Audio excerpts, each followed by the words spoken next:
School में 15 अगस्त के programme की तैयारियां चल रही थी।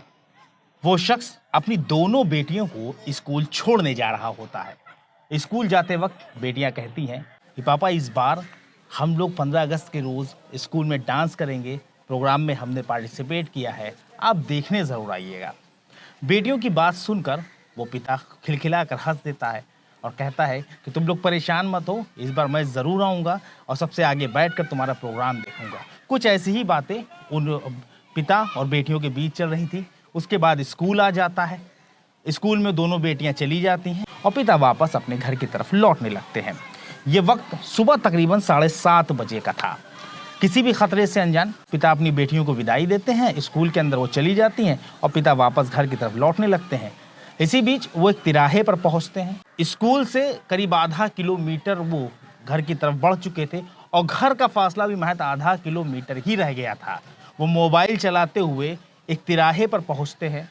वो मोबाइल में कुछ इस कदर मशगूल थे कि उनको ये पता ही नहीं चला कि उनके इर्द गिर्द क्या चल रहा है। वो फ़ोन चला रहे होते हैं, लेकिन उन्हें इस बात का कतई एहसास नहीं होता कि किसी की छुपी हुई नज़रें उन्हें देख रही हैं, जो आज मौत बनकर उनके ऊपर हावी होने वाली है।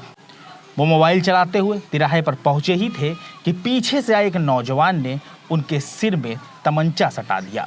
इससे पहले कि वो शख्स कुछ समझ पाते, उस नौजवान ने फायर झोंक दिया। असलहे से निकला लोहा उस शख्स की खोपड़ी की हड्डी को चीरता हुआ सीधे उनके भेजे में जा धंसा और वो घायल होकर मौके पर ही गिर गए।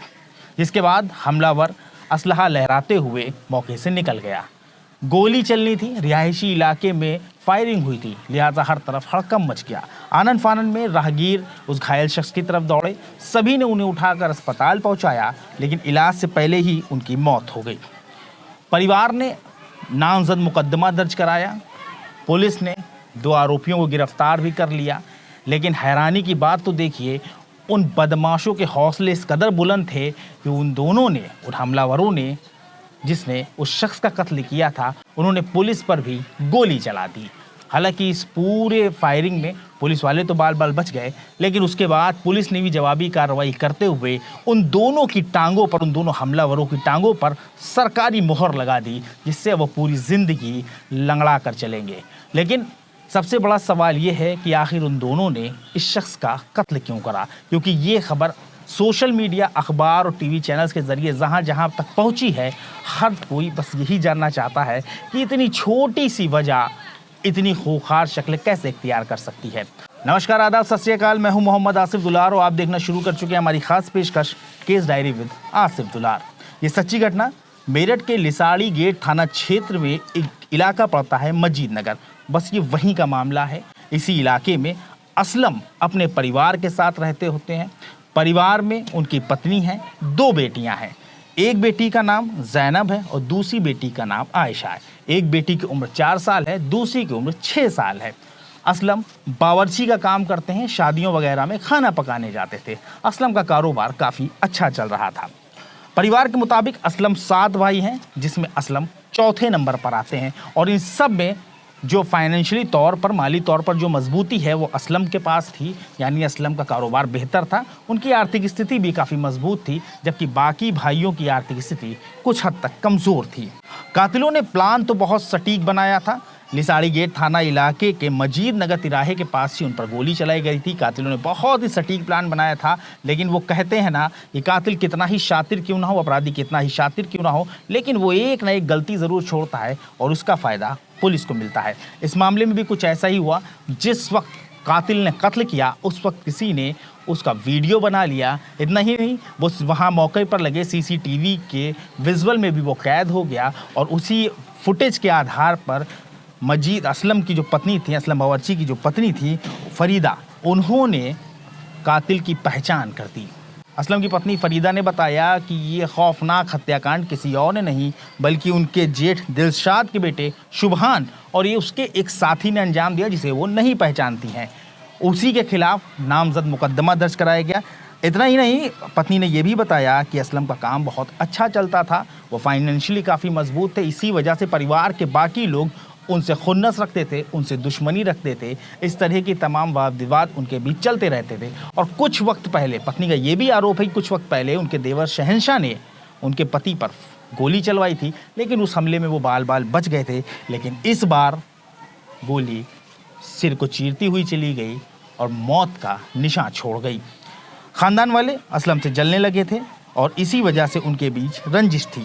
रिहायशी इलाके में इतना बड़ा कांड हुआ था, रिहायशी इलाके में इस सनसनीखेज खौफनाक वारदात को अंजाम दिया गया था, लिहाजा पुलिस के सामने भी एक बहुत बड़ा चैलेंज था कि वो कैसे भी कर कातिलों को गिरफ्तार करे और उन्हें सलाखों के पीछे पहुंचाए। लिहाजा पुलिस ने भी अपनी तफ्तीश का दायरा बढ़ा दिया, अपने सारे घोड़े खोल दिए और कुछ ही घंटों के भीतर पुलिस ने आरोपी को, सुभान को और उसके एक साथी को गिरफ्तार कर लिया जिसका नाम शादान था। इसके बाद पुलिस उन दोनों को लेकर आलाए कत्ल यानी उस रिवॉल्वर को बरामद करने के लिए अपने साथ ले जा रही थी। इससे पहले कि वो रिवॉल्वर को बरामद कर पाती, पुलिस और शादान और सुभान ने पुलिस की गिरफ्त से भागने की कोशिश की और हद तो देखिए, उन दोनों ने पुलिस पर ही फायर कर दिया। उनके असलहे से निकली गोली से पुलिस वाले तो बच गए, जिसके बाद दोनों के बीच पुलिस और इन हमलावर, इन आरोपियों के बीच जो थी मुठभेड़ शुरू हो गई और इस मुठभेड़ में पुलिस के असलहे से निकला लोहा इस बार इन दोनों की टांगों में लगा। सुभान के पैर में एक गोली लगी और एक गोली शादान के पैर में लगी। ये समझ लीजिए कि पुलिस ने सरकारी कारतूस से इन दोनों के पैर पर मोहर लगा दी है। अब वो ज़िंदगी भर लंगड़ा कर चलेंगे और यही उनकी पहचान होगी। वो जहाँ भी जाएंगे, जहाँ भी लंगड़ा कर चलेंगे, जब भी उनको वो सीधे चाल नहीं चल पाएंगे तो उनको बहुत आसानी से पहचाना जा सकेगा। फिलहाल इन दोनों आरोपियों को पुलिस ने गिरफ्तार कर लिया है। फिलहाल दोनों का इलाज अस्पताल में चल रहा है। वहीं असलम बावर्ची के परिवार में मातम पसरा हुआ है। असलम के कत्ल के तुरंत बाद उनकी दोनों बच्चियों को नेशनल स्कूल से वापस घर लाया गया, जिसके बाद उन्हें पता चला कि उनके पिता का कत्ल कर दिया गया है। वो दोनों बच्चियां फूट फूट कर रो रही हैं। दोनों का बुरा हाल है। पत्नी कई बार बेहोश हो चुकी है क्योंकि उसका तो पूरा संसार ही उजड़ गया।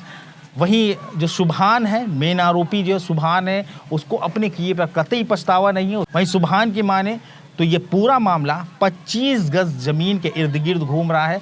सुभान ने अपने चाचा असलम पर आरोप लगाया कि असलम ने उसके नाम की सुपारी दी थी। वो अक्सर लड़कों से उससे धमकी दिलवाता था, जिससे सुभान काफ़ी तंग आ चुका था। और इससे पहले सुभान ने कहा कि इससे पहले कि मेरा चाचा मेरा कत्ल करवाता, मैंने अपने चाचा को ही मार दिया। अब इस पूरे मामले में क्या सच्चाई है, इसकी परतें खुलना अभी बाकी हैं। जो भी अपडेट होगा वो लगातार हम आपको देते रहेंगे। इस सच्ची घटना को दिखाने का मकसद हमारा सिर्फ इतना है कि आप भी अलर्ट रहें, आप भी इस चीज़ को समझें कि छोटी छोटी सी बातें, पारिवारिक छोटे छोटे जो विवाद होते हैं वो कई बार खुखार शक्ल इख्तियार कर लेते हैं। कुछ ऐसा ही असलम के साथ हुआ। असलम के अपनों ने ही असलम को मौत के घाट उतार दिया। इसलिए वाद संवाद से ही बातों को, चीज़ों को, सारे मामलों को हल करने की कोशिश करनी चाहिए। साथ ही किसी भी तरह का अगर आपको खतरा लग रहा है, किसी तरह का अंदेशा है, तो आपको पुलिस से शिकायत करनी चाहिए, पुलिस से मदद लेनी चाहिए। बहुत जल्दी एक ऐसी सच्ची घटना के साथ हम आपके सामने हाजिर होंगे। तब तक के लिए हमारी टीम को इजाज़त दीजिए और अपना ख्याल रखिए।